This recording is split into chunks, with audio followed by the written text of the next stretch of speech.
Office என்று கருப்பு எழுத்துக்களை தாங்கியபடி தொங்கிய வெள்ளை பலகை தெரிந்த ஒரு அறைக்குள் அவள் போய் நின்றாள். குழல் விளக்கு கூட சுவரின் அழுக்குடன் அழுது வடிந்து கொண்டிருந்தது. மிஸ் காவேரி ஃப்ரம் ஆப்பிரிக்கா என்றபடி ஆங்கிலத்தில் அவளை வரவேற்று கை குலுக்க நாற்காலியில் இருந்து எழுந்த ஒளி மனிதரை பார்த்து அவள் கும்பிடு போட்டாள். நான் தான் சந்திரசேகர், இவள் என் மனைவி சுபத்ரா. இருவரும் சேர்ந்து இந்த ஹாஸ்டலை நடத்தி வருகிறோம். உட்காருங்க, உபசரித்தார். வெள்ளையும் கருப்புமாக நரை கலந்த முடியையும் கூரான அவரது நாசியையும் தொங்கும் புருவங்களையும் பார்த்தபடி அவள் உட்கார்ந்தாள். துணை இயக்குனர் என்ற அவரது மனைவி சுபத்ரா அம்மாள் வெறும் பொம்மை போலும். பேச்சு முழுவதையும் ஐயாவே முடித்தார். அம்மாள் இடையே லேசாக முறுவலித்தாள். சந்திரசேகரின் பேச்சில் நளினம் இருந்த போதிலும் பார்வையில் கடுமை தெரிந்தது. போர்டிங் அண்ட் லாஞ்சுக்கு 350 ரூபாய் தர வேண்டும். காலை காப்பி, டிஃபன், கையில் பகல் உணவு பொட்டலமாக கட்டித்தரப்படும். வேலையிலிருந்து திரும்பி வந்ததும் ஒரு டம்ளர் தேநீரும் டிஃபனும் தரப்படும். இரவு 7 மணிக்கு சம்பிரதாயமான குழம்பு, ரசம், பொரியல், மோர் என்று சாப்பாடு. முட்டை, பால் வேண்டுமென்றால் தனியாக பணம் கட்ட வேண்டும்.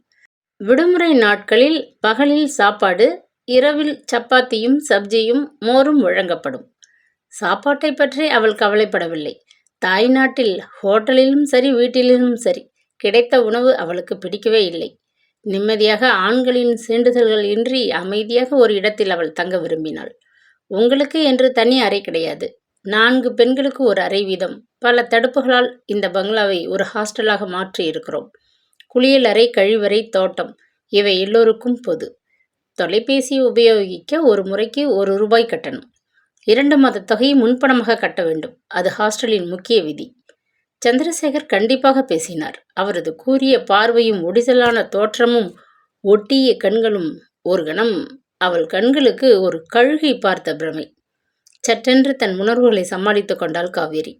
மேஜையில் அவள் முன்னால் வைக்கப்பட்ட விண்ணப்பத்தாளை பூர்த்தி செய்தாள். 2 தினங்களில் அங்கே வந்து சேர்ந்து விடுவதாக கூறி 100 ரூபாயை முன்பணத்தின் ஒரு பகுதிக்காக உடனடியாக செலுத்தி ரசீதை பெற்றுக்கொண்டாள். வசந்தாவுக்கும் ரகுபதிக்கும் அவள் ஹாஸ்டலில் போய் தங்குவது பிடிக்கவில்லை. எத்தனையோ சொல்லி தடுக்க பார்த்தனர். அவள் ஒப்புக்கொள்ளவில்லை. ஆனால் அலமேலு அம்மாளுக்கு விட்டது சனியன் என்ற நிம்மதி. தான் ஒப்புக்கொண்டபடி 2 தினங்களுக்கு பின் கையில் இருந்த டிராவலர்ஸ் செக்குகள் சிலவற்றை மாற்றி தேவைப்பட்ட பணத்துடன் பேட்டியுடன் அவள் அமுதா ஹாஸ்டலில் வந்து குடியேறிவிட்டாள். ஹாஸ்டல் வாழ்க்கை மிகவும் கடினமானது என்பதை வந்த நாளே புரிந்து கொண்டாள். அவர்களுக்கு கொடுக்கப்பட்ட இரும்பு கட்டில்கள் திரும்பும் போதெல்லாம் பெருத்த சப்தம் செய்து தூக்கத்தை கெடுத்தன. அவை மீது விரிக்கப்பட்ட மெல்லிய மெத்தையை தாண்டி இரும்பு பட்டை முதுகை சுரீரென்று தாக்கி குளிரில் இறுக்கியது. போதாததற்கு மின்விசை துண்டிப்பின் காரணமாக இரவில் விளக்குகள் இல்லாது ஹாஸ்டல் இருளில் மூழ்கி கிடந்தது. மின்விசிறி இல்லாது பனை ஓலை விசிறியால் இரவு முழுவதும் கொசுக்களை ஓட்டிக்கொண்டு டார்ச் உதவியால் கழிவறைக்கு போய் வந்து விடிந்ததும் முதலாவதாக குளியல் அறையை பிடிக்க கியூவுக்கு ஓடி ஒரு சில தினங்களில் காவேரி அலுத்து போனாள். ஒன்றன் பின் ஒன்றாக அவளுக்கு ஏன் இப்படிப்பட்ட சிரமமான அனுபவங்கள்? தாய்நாட்டில் வாழ்க்கை என்பது ஒரு பலத்த போராட்டமா? பலவாறு எண்ணியபடி அவள் தலையை வாரி முடித்து கொண்டு மாற்றுடை அணிந்து கொண்டு வேலைக்கு புறப்படும் முன்பு அலங்கார மேஜை மீது கண்ணாடி அருகே தன் காதுகளிலிருந்து அவிழ்த்து வைத்த தங்க வளையங்களை எடுக்க கையை நீட்டிய போது அவைகளை அங்கு காணவில்லை. திக்கென்ற உணர்வில் அவள் அதிர்ந்து போனாள். மற்ற எல்லோரும் வேலைக்கு புறப்பட்டு போய்விட்டனர். இரவு மற்றவர்கள் படுத்த பின்னர் தான் அவள் அவைகளை கழற்றி அந்த மேஜை மீது வைத்தாள். வந்ததிலிருந்து சில தினங்களாக அப்படித்தான் வைத்து கொண்டிருந்தாள். ஆனால் இன்று காலை அவைகளை காணவில்லை. 1 பவுன் எடை கொண்ட தங்க வளையங்கள். சௌந்தரி அண்ணி அவளது பிறந்த நாளுக்கு பரிசாக கொடுத்தது. அவைகளை யாரோ களவாடி கொண்டு விட்டிருக்கிறார்களே. துக்கும் நெஞ்சை அடைக்க அவளுக்கு அழுகை நெஞ்சை இறுக்கியது. உடனடியாக இதை அவள் சந்திரசேகரிடம் புகார் செய்தாக வேண்டும். வேகமாக ஆபீஸிற்கு ஓடினாள். சந்திரசேகர் அவளை நிமிர்ந்து பார்த்து லேசாக முறுவலித்தார். I am sorry Miss Kaveri. அவரவர் பொருட்களை அவரவர்கள் பத்திரமாக வைத்துக் கொள்ள வேண்டும். ஹாஸ்டலில் உள்ள யார் மீதும் நான் சட்டென்று திருட்டு பட்டம் கட்டி நடவடிக்கை எடுக்க முடியாது. எங்கள் ஹாஸ்டல் பெயர் கெட்டுவிடும். தலையை பலமாக அசைத்தார். அன்று முழுவதும் அவளுக்கு வேலையே ஓடவில்லை. இன்று தங்க வளையங்கள் களவு போயின. நாளை இந்த ஹாஸ்டலையும் உதறிவிட்டு அவள் எங்கே போவாள்? மருத்துவமனையில் ரிசப்ஷன் பகுதியில் சுவரோடு பதித்து கட்டப்பட்ட ஒரு ஸ்டீல் அலமாரி இருந்தது. அதில் அவள் அன்றாடம் தயாரிக்கும் பில்கள், சில ஃபைல்கள், சில வரவு செலவு கணக்கு புத்தகங்கள் இவைகள் வைக்கப்பட்டிருந்தன. அவைகளை பாதுகாக்கும் பொறுப்பு அவளுடையதாக இருந்தது. இதனால் அலமாரியின் சாவி அவள் வசமே இருந்தது. அந்த நிகழ்ச்சிக்கு பின்னர் அவள் மிகவும் எச்சரிக்கையாகிவிட்டிருந்தாள். தன் கழுத்தில் அணிந்திருந்த மெல்லிய தங்கச் சங்கிலி, கையில் இருந்த ஒரு தங்க வளையல், தங்க மோதிரம், தன் பாஸ்போர்ட், டிராவலர்ஸ் செக்குகள், முகவரி கொண்ட டைரி அனைத்தையும் ஒரு பிளாஸ்டிக் பையில் போட்டு சுருட்டி கட்டி பத்திரமாக அந்த ஸ்டீல் அலமாரியின் ஃபைல்களுக்கு பின்னால் வைத்து பூட்டினாள். இடது கையில் கடிகாரமும் காதுகளில் போலி முத்துத்தோடும் கழுத்திலே கருகுமணி மாலையுமாக அவள் எளிய கோலத்தில் வேலைக்கு போய் வந்தாள். ஹாஸ்டல் அறையில் பூட்டி வைத்துவிட்டு வந்த அவளது பெட்டியை பற்றி அவள் கவலைப்படவில்லை. அதற்குள் உபயோகிக்கப்பட்ட சில புடவைகள், ரவிக்கைகள், உள்ளாடைகள் முதலியனதான் இருந்தன. அதன் பூட்டை எளிதில் திறக்க இயலாது. அப்படியே பெட்டியோடு யாராவது திருடி கொண்டாலும் அது ஒரு பெரும் இழப்பாகாது என்ற துணிவில் அசட்டையாக இருந்தாள். அன்று காலை அவள் ரிசப்ஷன் டெஸ்கிற்கு பின்னாளில் இருந்த தன் இருக்கையில் அமர்ந்த சில நொடிகளில் கம்மென்று டெட்டால் மனம் முகத்தில் மோதுவதை உணர்ந்து திரும்பினாள். டாக்டர் மேகநாதன் ஆபரேஷன் தியேட்டரிலிருந்து கீழே இறங்கி வந்து கொண்டிருந்தார். ஆஃபீஸ் பையனை எடுத்துக்கொண்டு ஓடி வந்த எலுமிச்சம்பழ சர்பத்தை வாங்கி கொண்டார். தாகத்துக்கு சர்பத் சாப்பிட்றியா கேட்டபடி உரிமையோடு மேஜை மீது வந்து சாய்ந்து கொண்டு நின்றார். குட் மார்னிங் சார், நான் இப்போதான் காஃபி சாப்பிட்டுட்டு வரேன், தேங்க்யூ என்று மறுப்பு தெரிவித்த வண்ணம் மரியாதைக்கு இருக்கையிலிருந்து எழுந்து நின்றாள் காவேரி. ஒரு சின்ன உதவி, நான் இன்னும் அரை மணி நேரத்தில் கிளம்பி விடுவேன். இப்போத்தான் ஒரு மேஜர் ஆப்ரேஷன் முடிந்தது. அடுத்தபடியாக தில்லை நர்சிங் ஹோமில் ஒரு கேஸ் இருக்குது. அதுக்கு மயக்கம் கொடுக்க என்னை எதிர்பார்த்துக்கிட்டு இருப்பாங்க.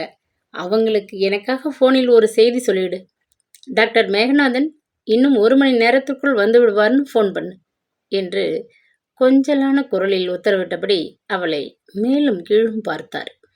சட்டென்று டெலிஃபோன் புத்தகத்தை புரட்டி அவர் சொன்ன ஆஸ்பத்திரியின் எண்களை சுழற்றி செய்தியை அவள் சொன்னபோது அவள் உதடுகள் அசைந்த அழகினையும் இனிய குரலையும் துல்லியமான ஆங்கில உச்சரிப்பையும் வியப்போடு பார்த்தபடி நின்றார் மேகநாதன். அழகான பெண்களை பார்த்தால் அவருக்கு எப்பொழுதும் நெஞ்சு துடிப்பு தடுமாறி போகும். அழகும் புத்திசாலித்தனமும் ஒருங்கி அமைந்த பெண்கள் என்றால் சுருண்டு விழுந்து விடுவார்.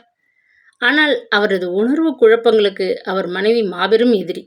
தன் கௌரவம் பாழாக அவர் குழைந்து கொண்டு அழகான பெண் யாரிடமாவது பேசுவதை அவள் கண்டுகொண்டு விட்டால் போதும், வார்த்தைகளிலேயே சமாதி கட்டி விடுவாள். மாமனார் தயவில் படித்து முன்னுக்கு வந்தவர். மனைவிக்கு சலாம் போட்டு கொண்டிருந்தார். இருந்தாலும் இடையே அல்ப ஆசைகள். இந்த அழகான ரிசப்ஷனிஸ்டிடம் பற்களை காட்டியபடி அவர் பேசி கொண்டிருப்பதை மனைவி பார்த்து விட்டால் ஒரு பூகம்பமே ஏற்பட்டு விடுமே. சில தினங்களுக்கு முன் அவர் மனைவி அனாவசிய சந்தேகத்தின் பேரில் அவரை கண்டபடி சாடிய போது அவரது தன்மான உணர்வு தகித்து எழுந்து புரட்சி செய்தது. அவளை எவ்வகையிலாவது மட்டம் தட்ட வேண்டும் என்றதொரு ஆத்திரம் மனதில் மண்டிக் கொண்டு நின்றது. காவேரியை அன்று காலை பார்த்தபோது மனிதன் மூளையில் ஒரு அபார யோசனை பளிச்சிட்டது. பேர் என்ன சொன்ன? உல்லாசமாக கேட்டபடி ஐஸ் துண்டங்கள் மிதந்த சர்பத்தை மெல்ல உறிஞ்சி கொண்டு மேஜை மீது அசட்டையாக ஒட்டி கொண்டு நின்றார். காவேரி, ஏன் கேட்குறீங்க? ஊர்வசி, ரம்பை, மேனகான்னு பேர் இருக்குன்னு நினைச்சேன். ஆப்பிரிக்காவிலிருந்து வரேன்னு கேள்விப்பட்டேன். அழகான ஆங்கிலம் பேசுகிற, ரொம்ப கர்நாடகமான பேரை வச்சுக்கிட்டு இருக்கியே உரத்த குரலில் சிரித்தார். லேசாக செம்மை படிந்த அவளது கன்னங்களை பார்த்து மேலும் உற்சாகமடைந்தார். என் தாயார் ஆசைப்பட்டு வச்ச பேர். அவங்களுடைய முன்னோர் பிறந்த ஊரில் ஓடிய பிரசித்தி பெற்ற ஆற்றின் பெயர். அப்படியா? என் மைத்துனன் கூட காவேரி கரையிலிருந்து வருகிறவன்தான். திருச்சி மாவட்டத்தைச் சேர்ந்த கிராமம். இங்கேதான் வேலை செய்கிறான். நீ அவனை பார்த்திருக்க முடியாது. 2 மாதமா பயல் லீவில் சுற்றுலா போயிருந்தான். நேற்று தான் ஊர் திரும்பி இருக்கிறான். நீ வேலைக்கு வந்து சேர்ந்து இன்னும் 1 மாதம் கூட ஆகலையே. என்ன சொல்ல இவர் இப்படி சுற்றி வளைக்கிறார்? திகைப்புடன் காவேரி அவர் முகத்தை பார்த்தாள். வராந்தாவில் டக் டக் என்று காலணிகளின் அழுத்தமான ஓசை கேட்டது. அட, think of the devil and there he's என்பாங்க. அவனே வந்துட்டான். புன்முறுவலுடன் திரும்பினார் மேகநாதன். என்ன அத்தான் என்றபடி அருகிலே வந்து நின்ற அந்த இளம் டாக்டரை காவேரி அதற்கு முன் அங்கே பார்த்ததில்லை.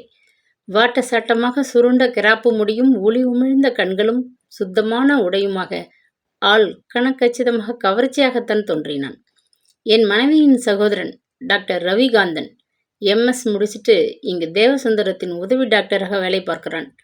என் மனைவி அல்லாது வேறு யாராவது இவன் சகோதரியாக இருந்திருந்தால் இவன் படிக்கும் நாளிலிருந்து வாங்கிய பல தங்கப் பதக்கங்களையும் அழித்து காசு மாலை செய்து போட்டுக்கிட்டு இருப்பாங்க. அத்தனை தங்க மெடல்கள் வாங்கினவன். ரொம்ப கெட்டிக்காரன், சர்ஜன். டோன்ட் பி சில்லியத்தான் என்று லேசாக அதட்டிய ரவிகாந்தன் முதலாக தலையை நிமிர்த்தி மேஜைக்கு பின் என்ற அந்த பெண்ணை பார்த்தான். அவன் கண்களில் தெரிந்த ஆச்சரியம் மேகநாதனை மேலும் உற்சாகப்படுத்தியது. அழகான பெண்ணை கண்டதும் குப்புற விழுகிறேன்னு என்னை எத்தனை துச்சமா பேசுற? உன் ஆசை தம்பியை இவகிட்ட பல்ட்டி அடிக்க வைக்கிறேன் பார். அவரது மனம் துணிவுடன் சவால் விட்டது. மிஸ் காவேரி, இவன் எனது மைத்துனன், கல்யாணமாகாத கட்டை, பெரிய புத்தகப்புழு. அடிக்கடி பிளட் ரிப்போர்ட் தேவை, எக்ஸ்ரேக்கள் ரெடியா இருக்கான்னு கேளுன்னு உனக்கு ஃபோன் பண்ணுவான். பாவம், பையனுக்கு வேலை மேல் உயிர். உதவி செய்யம்மா, நான் வரட்டுமா என்று அறிமுகத்தை சுருக்கி கொண்டு நமுட்டு சிரிப்புடன் நகர்ந்தார். தேங்க்யூ, வேணுங்கிற போது உங்கள் உதவியை கேட்கிறேன் என்று கூறிவிட்டு மிகவும் மிடுக்காக பாதணிகளை அழுத்தமாக வராந்தா மீது பதித்தபடி ரவிகாந்தன் அப்பால் போய்விட்டான். யாரிடமும் குழைந்து கொண்டு பேசாது தனது தகுதிகளை அதிகமாக காட்டிக்கொள்ளும் தலைக்கணம் பிடித்தவன் என்று நர்ஸுகள் தமக்குள் பேசிக்கொள்வதை அரைகுறையாக கேட்டு புரிந்து கொண்டாள் காவேரி. அவள் நர்ஸ் பயிற்சி பெற்றபோது டர்பன் அரசு ஆஸ்பத்திரியில் அவனை விட மகாசூரன்களான வெள்ளைக்கார டாக்டர்களும் வேலை பயின்றவள். பெரிய ஸ்பெஷலிஸ்ட் என ரயில் வண்டி தொடராக தங்கள் பெயருக்கு பின்னால் பட்டங்கள் பெற்றவர்களாயிருந்தாலும் பெண்கள் என்றால் மிக மரியாதையுடன் பேசும் பண்பாளர்கள் அவர்கள். கிடக்கிறான் இவன், கர்வம் பிடித்தவன் என்று தன்னுள் அசட்டையாக இருந்தாள். அறிமுகமான 4வது நாள் ரவிகாந்தன் தானே அவள் மேஜை அருகே வந்து நின்றான். வாயை திறக்கும் முன் அவனது முகம் குங்குமமாகி போயிற்று. ஒரு ஆண் பிள்ளைக்கு இப்படியா வெட்கம் வரும்? காவேரி தனக்குள் சிரித்து கொண்டாள். எஸ் டாக்டர், என்ன வேணும்? பவ்யமாக கேட்டாள். நீங்கள் நர்ஸ் வேலைக்கு படித்தவங்களாம், டர்பன் நகரில் அந்த வேலை செய்து கொண்டிருந்தவங்களாம். பாவம், இங்கே வந்து வார்த்தைகளை விழுங்கினான். நர்சிங் கவுன்சிலிங் விதிகள் உங்களுக்கு தெரியும், அதனால் என்ன, இதுவும் ஒரு நல்ல வேலைதான். காவேரி முறுவலித்தாள். சம்பளம் ரொம்ப குறைச்சல் இல்லையா? இதாவது கிடைக்கிறதேன்னு சந்தோஷப்படுகிறேன். ஆமாம், நீங்கள் எல்லாம் தஞ்சை மாவட்டத்தைச் சேர்ந்தவங்களாமே. என் முன்னோர்கள் தஞ்சை மாவட்டத்தைச் சேர்ந்தவங்க. ஆனால் நான் தென்னாப்பிரிக்காவில் பிறந்தவள். நம் இந்தியர்கள் அங்கே குடியேறி எத்தனை ஆண்டுகள் ஆகிறது? சுமார் 123 ஆண்டுகள் என்று சொல்லலாம். இங்கே வந்திருக்கீங்களே, உங்களது மூதாதையர்களை தேடி உறவு கொண்டாடணும்னு ஆசை ஏற்படலையா? ஆமாம், எல்லா இந்தியர்களும் இங்கிருந்து போனவர்களா? தமிழ்நாட்டிலிருந்து தில்லையாடி, புறையார், திருவண்ணாமலை முதலிய இடங்களிலிருந்து தமிழர்கள் பலர் கங்காணிகளின் மூலம் பிரிட்டிஷ்காரர்களால் கரும்பு கொள்ளையில் வேலை செய்ய தொழிலாளிகளாக அழைத்துச் செல்லப்பட்டார்கள். ஒரு சிலர் பெங்களூர், சேலம் முதலிய இடங்களிலிருந்து கோயில் பூசாரிகள், பள்ளி வாத்தியார்களாக தாமே சென்று குடியேறினவர்கள். முதலில் சொன்ன தொழிலாளி வர்க்கத்தை இன்டென்செட் லேபரர் என்றும், பின்னால் குறிப்பிட்ட மக்களை பேசஞ்சர் இண்டியன் என்றும் அந்நாட்டு குடியேற்ற சட்டம் வகை பிரிக்கின்றது. இதனால் என்ன லாபம்? சில சலுகைகள் இரு சாராருக்குள்ளும் வித்தியாசப்படுகின்றது. ஆனால் அது ஒரு பெரிய விஷயம் அல்ல. மற்ற இந்தியர்கள், வடநாட்டிலிருந்து இந்தி மொழி பேசும் பலர் கல்கத்தா நகரத்திலிருந்து கரும்பு தோட்ட வேலை தொழிலாளிகளாக கொண்டு செல்லப்பட்டனர். இவர்களை இன்னமும் நாங்கள் கல்கத்தாக்காரர்கள் என்று அழைக்கிறோம். இவர்கள் மகராஜ் சிங் என்று ஜாதி பட்டங்களை வைத்துக் கொண்டிருக்கிறார்கள். மகராஜ் என்பவர்கள் தங்களை பிராமணர்கள் என்று கூறிக்கொள்கிறார்கள். இதையும் தவிர சூரத்தைச் சேர்ந்தவர்கள் குஜராத்தியர், இந்துக்கள், முஸ்லிம்கள் பலர் வியாபாரிகளாக அந்நாட்டில் குடியேறினர். ஆனால் தமிழர்கள் எண்ணிக்கைதான் மிகவும் அதிகம். 3 தலைமுறைக்குள் கரும்பு தோட்டத்தில் கூலி வேலை செய்ய வந்தவர்கள் மிகவும் முன்னேறி இப்பொழுது வியாபாரிகளாகவும் டாக்டர்களாகவும் வக்கீல்களாகவும் வசதியாக வாழ்கிறார்கள். அப்படியா? இந்த நாட்டுக்கு வந்திருக்கிறீர்களே, உங்களது முன்னோர்களின் பரம்பரையினை தெரிந்து கொண்டு உறவு கொண்டாட ஆசைப்படவில்லையா? நீங்கள் எந்த மண்ணிலிருந்து வந்தவங்கன்னு அந்த இடத்தை போய் பார்க்க ஆவல் கொள்ளவில்லையா? ரூட்ஸ் என்ற புத்தகம் படித்திருக்கீங்களா? அலெக்ஸ் ஹேலி எழுதிய பிரபலமானதொரு புத்தகம். படித்தேன். அமெரிக்காவில் வாழும் கலர் வகுப்பைச் சேர்ந்தவர் அவர். அவரது மூதாதைகள் ஆப்பிரிக்காவிலிருந்து நீக்ரோக்கள் என்ற வகுப்பினராக அடிமைகளாக அந்த நாட்டுக்கு கொண்டு வரப்பட்டவர்கள். தமது குடும்பத்தின் வேர் எங்கிருந்து கிளம்பியது என்பதை கண்டுபிடிக்க அவர் பட்ட பாடு மிகவும் மனதை நெகிழ வைக்கும் புத்தகம். அவருக்கு இருந்த ஒரு தீவிர ஆசை. தமிழரான உங்களுக்கு உங்கள் வரலாற்றை அறிய ஆசை இல்லையா? காவிரி அவனை நிமிர்ந்து பார்த்து லேசாக முறுவலித்தாள்.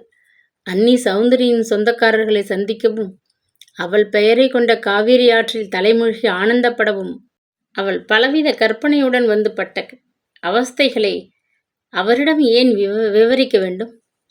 அவளது பாரம்பரியம் ஆணிவேர் அல்ல, காசை உறிஞ்ச முயலும் சல்லிவேர்கள். இந்த அவமானகரமான உண்மையை அவரிடம் ஏன் கூற வேண்டும்? கொஞ்சம் இந்த நாட்டை பற்றி தெரிந்து கொண்டதும் என் மூதாதையர் வசித்த இடத்தை தேடி அவர்களது பரம்பரையினை கண்டுபிடித்து உறவு கொண்டாட முயலுவேன், நிச்சயம் என்றாள். உங்களைப் போன்ற ஒரு புத்திசாலியான பெண்ணை நான் இதுவரை சந்தித்ததே இல்லை. இதற்கு நான் அத்தானுக்கு மிகவும் கடமைப்பட்டிருக்கிறேன் என்று கூறிவிட்டு சிவேல் என்ற முகத்தை மறுபக்கம் திருப்பிக் கொண்டான். கீழ் உதட்டை கடித்துக்கொண்டு யோசனையில் ஆழ்ந்தாள் காவேரி. திடீரென்று அவன் திரும்பி மிகவும் அருகில் வந்து, நீங்க ரொம்ப அழகா இருக்கிறீங்க. அந்த உண்மையை இதற்கு முன் யாராவது உங்களிடம் சொன்னது உண்டா? காவேரி பதிலளிக்கும் முன் வேகமாக அங்கிருந்து அகன்றான். மறுநாள் காலை அவளது மேஜை மீது வண்ண காகிதத்தில் கட்டப்பட்டதொரு பார்சல் இருப்பதை கவனித்தாள். முகவரியில் அவள் பெயர் காணப்பட்டதும், யாரிடமிருந்து இந்த பரிசு என்று ஆவலுடன் பிரித்தாள். அலெக்ஸ் ஹேலி எழுதிய ரூட்ஸ் என்ற புத்தகம் முதல் பக்கத்தில். என் மனதை கவர்ந்து கொண்டு விட்ட காவேரிக்கு காதல் காணிக்கை. ரவிகாந்தன். திடுக்கிட்டு போனாள் காவேரி. இது என்ன விபரீதம்? இக்கதையின் தொடர்ச்சி நாளை காலை 10 மணிக்கு காணத் தவறாதீர்கள்.